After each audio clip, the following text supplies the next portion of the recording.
last-minute appeal. Get out of here while you still can. It's here. It's going to continue. Here we are in the zone. Hurricane Matthew is for real. It hit at the worst time possible. And it made landfall in South Carolina at 2 a.m. I was just like traumatized. I could not believe it. This is not something to mess with. You're now out of time to evacuate. Kyle, we have waves on Market Street. Tree roots ripped right out of the ground. Parking lots, they look like swimming pools. My gut for this one was just like, something's up, something's not right. One of my neighbors called me just in tears. He was declared dead. Of course, I just fall apart. Next thing I know, somebody about to tear my door down. Said, Miss McKinnon, you got to come out. These people have 2, 3, 4 feet of water inside their homes. It was like a river right through your house. Yeah, exactly. Right here where we're standing was totally covered in water. We're in a 21-foot boat on Main Street. The water came in so fast that we didn't even have time to get stuff up off the floor. Have you ever seen something like this? No, there's never nothing like this before. It was unlike any storm that we've seen. I mean, This is what used to be your living room? Yep, used to be the living room. I lost everything I had. I only had the clothes on my back, and I have been struggling ever since. I don't know what we're going to do. A lot of people in Savannah think that we have some sort of magical area in the country along our coastline that hurricanes are impervious to. I mean, this is really something that people weren't ready for. Not our generation. A majority of our state really had an eye-opening experience. And it could happen again. It very well could.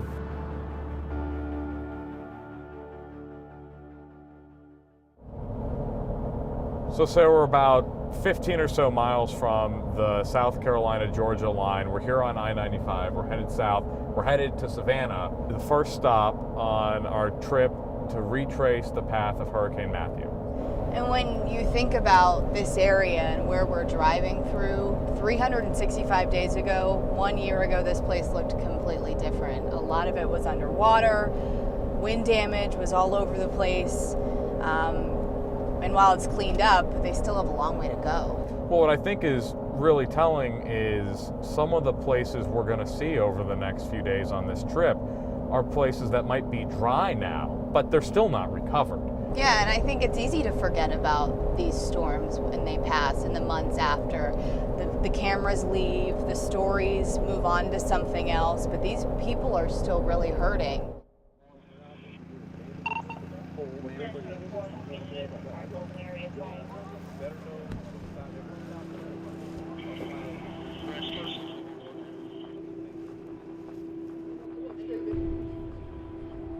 We started wading through the area, checking on people, letting them know that we were there. Tell me what you're thinking at a moment like that.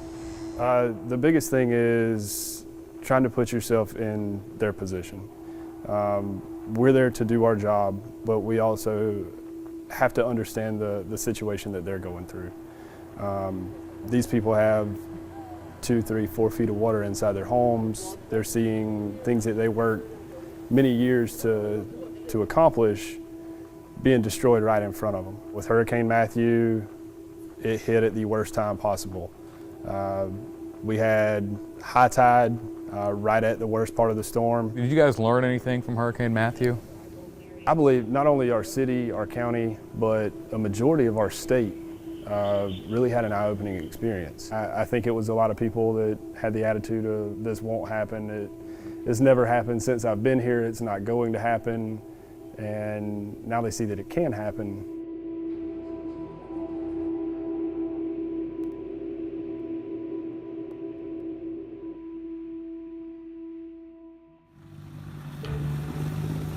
It's just right here. Oh my goodness, look at that. My gut for this one was just like, something's up, something's not right. Second highest tide on record. We're dealing with a lot of damage across the area. They're like, Jeff is inside.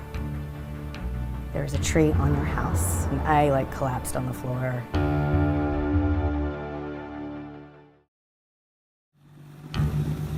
It's just right here. Oh my goodness, look at that. Second highest tide on record of records kept back to 1890. We're dealing with a lot of damage across the area. You have seen many images across not just Chatham County, not just the city of Savannah, but the coastal empire and the South Carolina Low Country.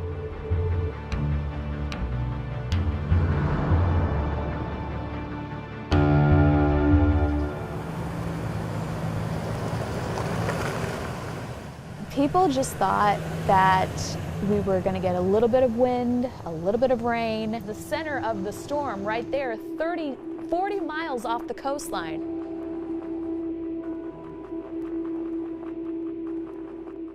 People didn't realize how bad it was because it was overnight. It was 2 a.m. A lot of people lost power already.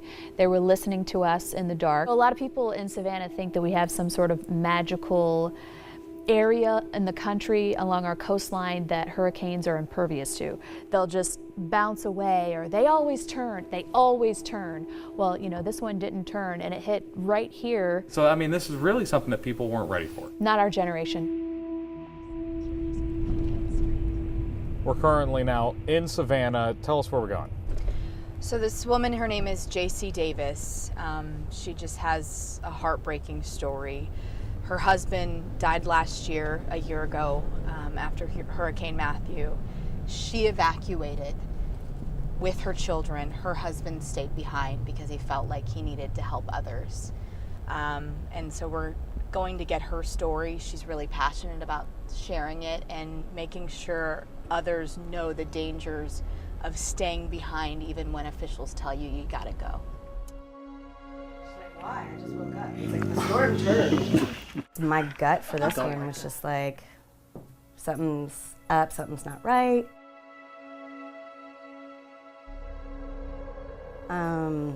And I was watching the path of the storm, and everybody's like, oh, you're crazy, you're crazy, you're crazy. My husband and I got in a big argument about staying or going.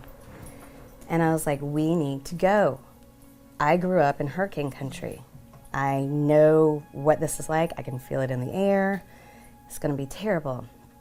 And he's like, well, he was a former Ranger. And he's like, I've been in 2 helicopter crashes. I've been to war. A storm is not going to kill me. Famous last words. And I was like, yes, it is. It's going to be bad. If you stay here, it's going to be very bad. You said that to him? Mm-hmm. The last time I spoke to him was 10:30 that night. And I said, I love you, please leave.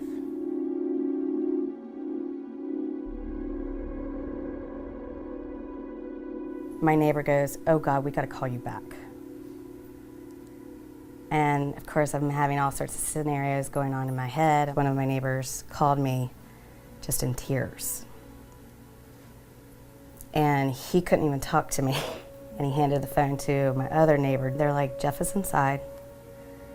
There's a tree on your house. I'm like, is he alive or dead? And they're like, we don't know. We can't get to him. Did your gut tell you anything? Oh yeah, I mean, I like collapsed on the floor.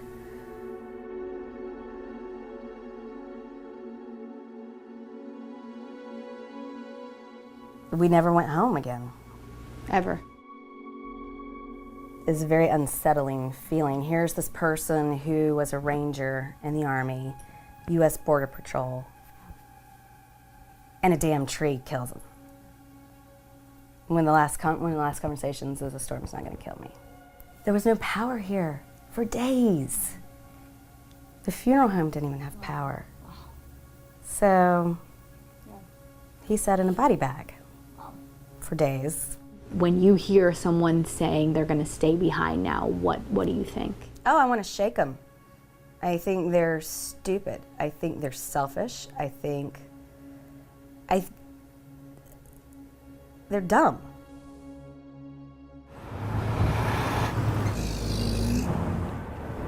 If you take a look at the video from this spot right here that we're walking on, it's shocking. This is President Street here in Savannah. Our sister station, WTOC, shot video, and the whole street, basically from where we're standing down, is underwater. The problem is, at the end of President Street, over by the overpass, there's a homeless camp. And a lot of those people, because of the rising waters, were forced to take what they could and walk through this water. And to watch those images is pretty shocking. Yeah, especially that image of a woman. We don't know if she's homeless or not, but it's still startling to see this woman wading through chest-high water and people standing on the other side waiting on her to make it out to see whether or not she's going to be safe. Exactly.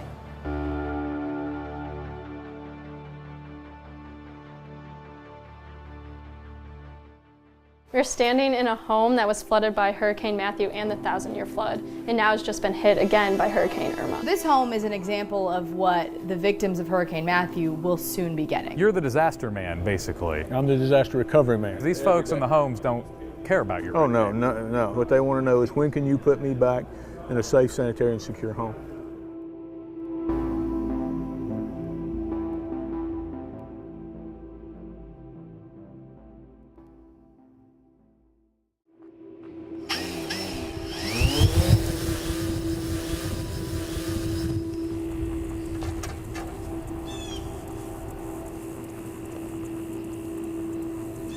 Long day yesterday. We drove from Charlotte down to Savannah. Last night we drove up here to Charleston. The good news is we got to wake up this morning here at the Battery in Charleston. And this is about as Charleston as you get, this location. It's gorgeous, it's postcard looking, but just last month with Hurricane Irma, it looked completely different with the waves crashing over this wall.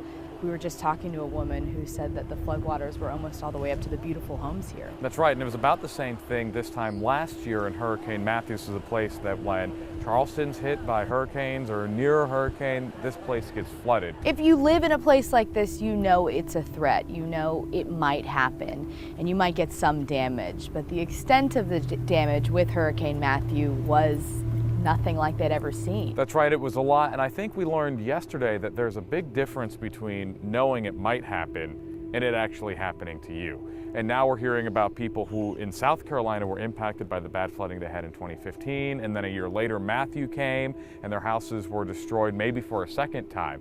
So, you know, a lot of work being done in South Carolina to start rebuilding and repairing these houses and already working to get people back in their homes. That's what we're going to be exploring today. It's like Mother Nature kicking you when you're already down. That's right.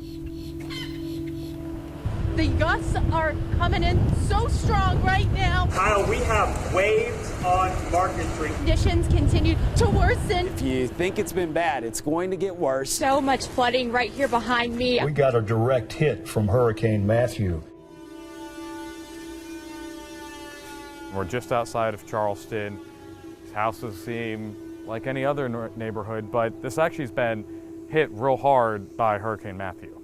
It has, and it's hard to believe that it was hit so hard because it's not necessarily that close to the water, but that didn't matter here. And that leaves you scrambling, looking for help, and that's people that we're talking with today, is what help is available. This home is being repaired by a crew from AmeriCorps through the Disaster Recovery Network. That's a group kind of like a nonprofit in Charleston, and they have these groups all throughout South Carolina, but they've basically partnered with AmeriCorps, and that's who's repairing this house. And they say to hear the homeowner come through and talk about how happy he is that they're there is just incredible. I'm sure for him it's just one weight lifted off his shoulders. So Sarah, tell us where we're standing right now. We're standing in a home that was flooded by Hurricane Matthew and the 1,000-year flood, and now has just been hit again by Hurricane Irma. What is that like for you to hear these people going through it over and over again? It's really devastating because we came in and did so much work, and now we actually have to redo some of the work that we've done. I think it's hard for the families that we're helping because we're helping normally the poorer community, so they don't actually have those resources. Do you know how to chalk? That whole back room needs to be chalk lined. These people have no hope left, and we have over 100 families right now that are still suffering damage, water flowing in their homes every time there's a rainstorm, and just living in horrible, sad conditions. How long is it going to take to completely rebuild these people's lives? It's going to take, this is a long-term recovery. It'll take months and years for some of these people.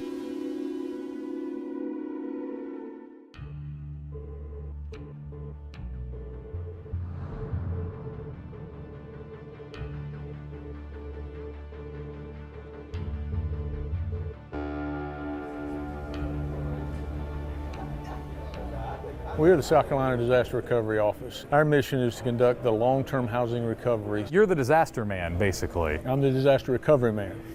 So I'm the face of disaster recovery, I guess. And your job is to help people get back to living life the way they were before storm. As close as we possibly can, yes, sir. So you all have moved tremendously quickly to start getting, specifically with Hurricane Matthew. I mean, you guys are ready to start swinging hammers on homes any week now, right? That's right.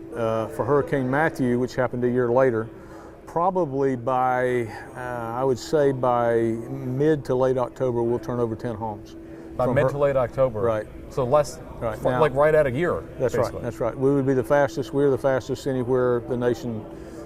Period. Hands down. End of report. You guys are already rebuilding houses for people impacted by Matthew. North Carolina hasn't even taken an application. What are you guys doing that's so much faster than the folks one state up? I hate to use the excuse of Hurricane Joaquin and the severe storm flood of 2015, but 2015 taught us a great deal about what we needed to do and how we could take this time from disaster to recovery and shrink it. And it's really just cutting out red tape. Everywhere we can. And we're in one long continuous improvement loop. Because these folks in the homes don't care about your Oh, no. What they want to know, they don't care about any of the bureaucracy. What they want to know is when can you put me back in a safe, sanitary, and secure home. We are being overlooked. We feel, all of us who are here feel forgotten. You tried to go to the governor's event today. I wanted to hear what he had to say, if he was going to do anything about the houses. Folks say they wanted to come here to talk to you today, 2 residents of Fairbluff, but they were turned away. Why won't you just sit down and meet with residents? And they wouldn't let you in? And there was a woman who was standing out here on Main Street with tears in her eyes because she wanted to come talk to you today. Another gentleman took the day off of work so he could come talk to you, and both of them were told they couldn't talk to you today. Are you interested in talking with them? Why can't we hear what's going on and know what's going to happen for us? When am I going to get back into my home? When is my life going to get back to normal? Everything in here is just...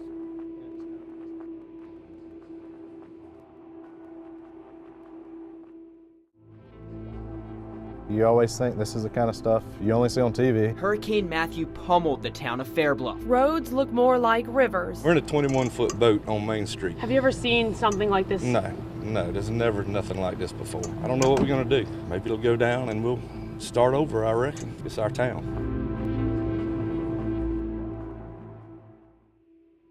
We were in South Carolina. We've continued north to North Carolina, and now we are here on the Lumber River, which was a focal point of the destruction in this area. Yeah, it's really got hit hard. We're in the town of Fairbluff along the Riverwalk here, and really this river wreaked havoc on this tiny little town just over the South Carolina border in Columbus County. It's beautiful when you look at it now, but the water is still pretty high from the rain they had from Hurricane Irma. But imagine this times 10, and that's what they were dealing with this time last year. Yeah, and there are still evident scars of the floodwaters even a year later. When you drive into town, you see the Welcome to Fairbluff sign, and you get into this little quaint block or two of downtown that used to have shops and a little bustling business community, and now though it's all boarded up windows, storefront after storefront of businesses that used to exist but don't anymore.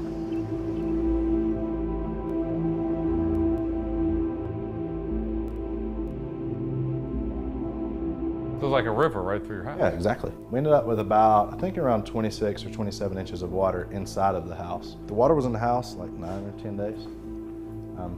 The flood started, storm was over Saturday, mid-afternoon. The water actually kept rising, came in the house probably about 5:30 that Sunday morning. You had flood insurance. We did. Most people think, oh, you have flood insurance, you must be covered. Yeah, we didn't have, our policy was not a total flood policy. We were only insured for a certain amount. You're paying to live in a house you can't live in. Yeah, exactly. And a year later, I mean, functionally nothing has changed from right after the storm. Exactly.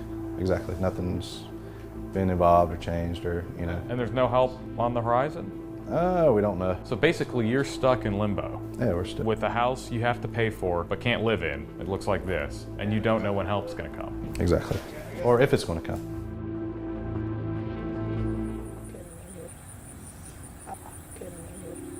As a residence as well. It's gone. People, it's vacant. No, that person never came back. What is it like for you to drive through here? It's really heartbreaking. I see my community, town just like this.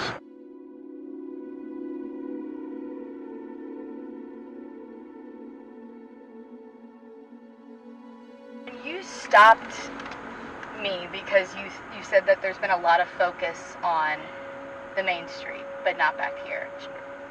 Has that been frustrating for you guys? That's been frustrating. Because as you can see, a lot of these people are not back in their homes, and a lot of these people are somewhat homeless.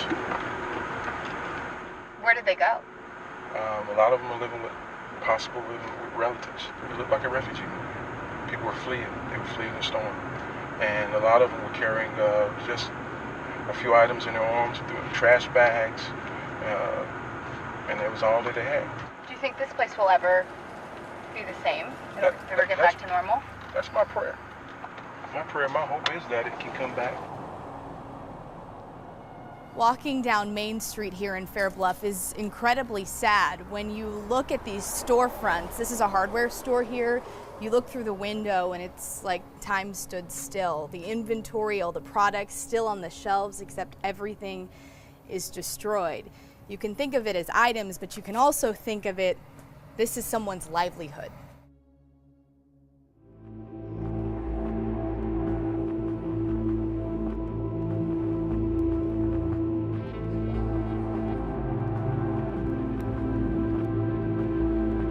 All of these merchants, everybody here has gotten no help. No money is coming in like it should have been. Nobody has helped these people. All of us who are here feel forgotten, and a lot of them, I'm mad because nobody wants to help. Governor Cooper says he's going to help us, and our elected officials say we're going to help you. But when?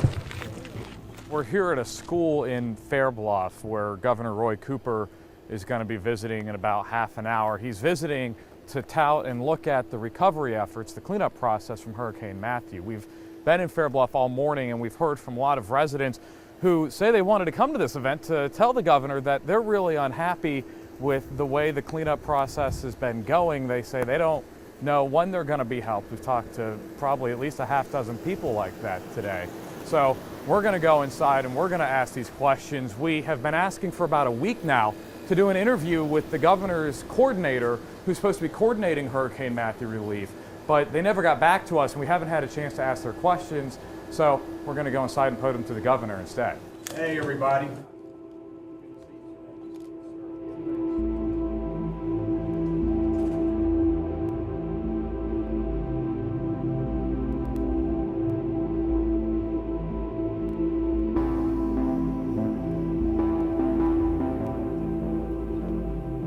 Governor, we've spoken with at least a half dozen people yesterday and today here in Fair Bluff who say they feel forgotten about, feel like you all aren't getting them help fast enough. What do you have to say to those people?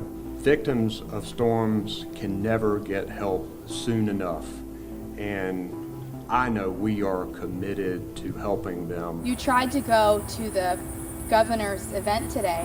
Why did you want to go there? I wanted to hear what he had to say. We've talked to two people while you've been here at this event, our crews have. Two folks say they wanted to come here to talk to you today, two residents of Fair Bluff, but they were turned away. Why won't you just sit down and meet with residents who've been impacted by this hurricane? And they wouldn't let you in?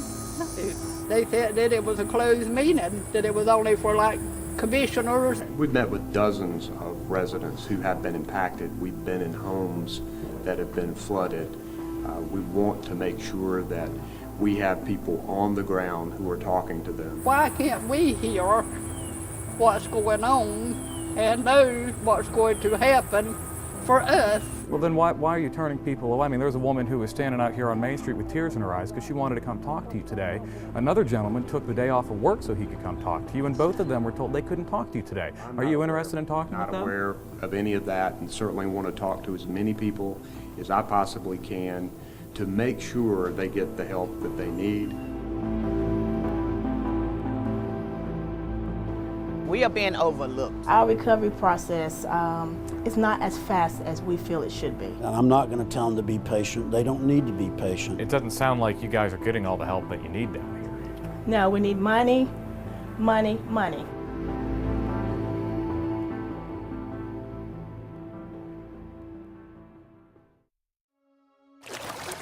The water was already up to my waist. Everything we have is destroyed. I've cried and cried and cried. I've never thought in a million years Lumberton would be like this.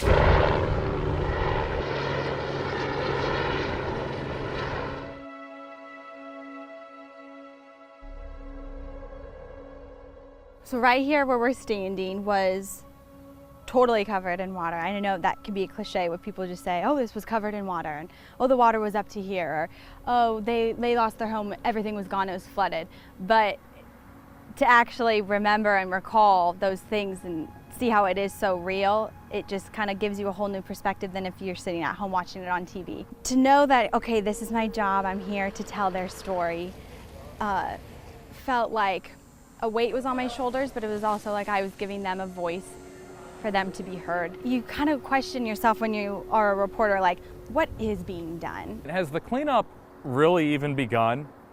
If you were to drive around in the neighborhoods, you would see sand. Very, very strange. It would look like a beach. Sand, furniture out on the streets, empty houses. There's still an elementary school. That was what everyone said to me. They said, we had nothing before this came. We didn't know to leave our homes. No one evacuated because they didn't think the hurricane was going to hit this far inland.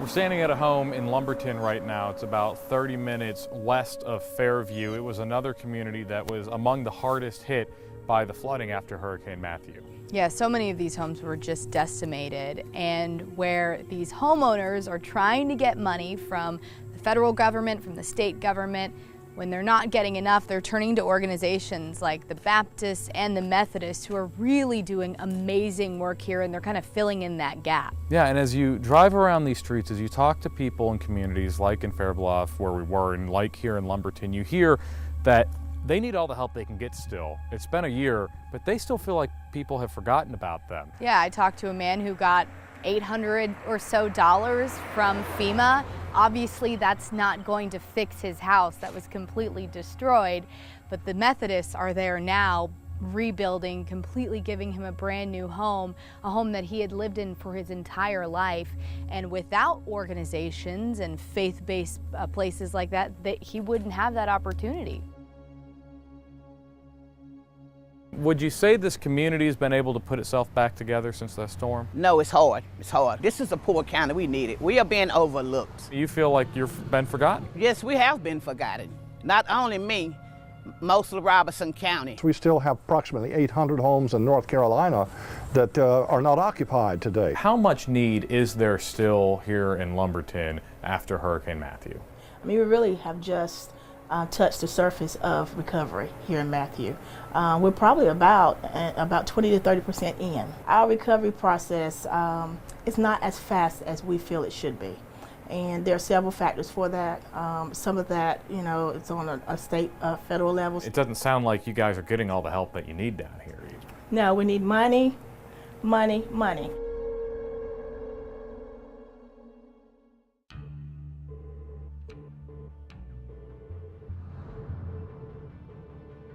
So I've changed into a suit and tie here and come up to Raleigh because I wanted to sit down with state leaders and ask them what is taking so long to get people in houses here in North Carolina. We talked to the folks in South Carolina who say people are going to be back in homes that were damaged by Hurricane Matthew by as early as the end of October. Here in North Carolina, they're just starting the process to distribute that HUD grant money that will help build those homes. We sat down with the North Carolina Emergency Management Director, Mike Sprayberry. We wanted to ask him about that. Where would you say the state is in terms of recovery efforts 1 year after Hurricane Matthew? Well, we've accomplished a lot. There's still a lot more to do. How long is it going to be before anyone in North Carolina gets a new home? You know, I really can't say anything about, you know, give you a date. Can't say that, but we are in the process of reviewing the applications, and then I think we're going to, in the next few weeks, we'll be able to start sending, you know, awards out to the counties. Sure. So once the county gets the money, then they're going to have to go and take applications from homeowners. Is that how it's going to work? Mm-hmm. So we're still talking, sounds like we're on like the 6-month track before we even start construction. Is that a pretty fair timeline? You know, I really can't, I can't say that either. I think that a lot of this money is going to be going for rehabbing. We sat down to the closest thing to your counterpart in South Carolina with their disaster recovery people yesterday afternoon, and I said, how is it that you're so much farther ahead than North Carolina? And their general answer was, well, we cut out as much red tape as possible. It sounds like there's a lot more red tape in North Carolina. If we got to wait to give the money to the counties have to take the applications. Why is it taking so long in North Carolina? Well, I don't really think it's taken so long. I'm pretty proud of how we've moved in really all the different categories.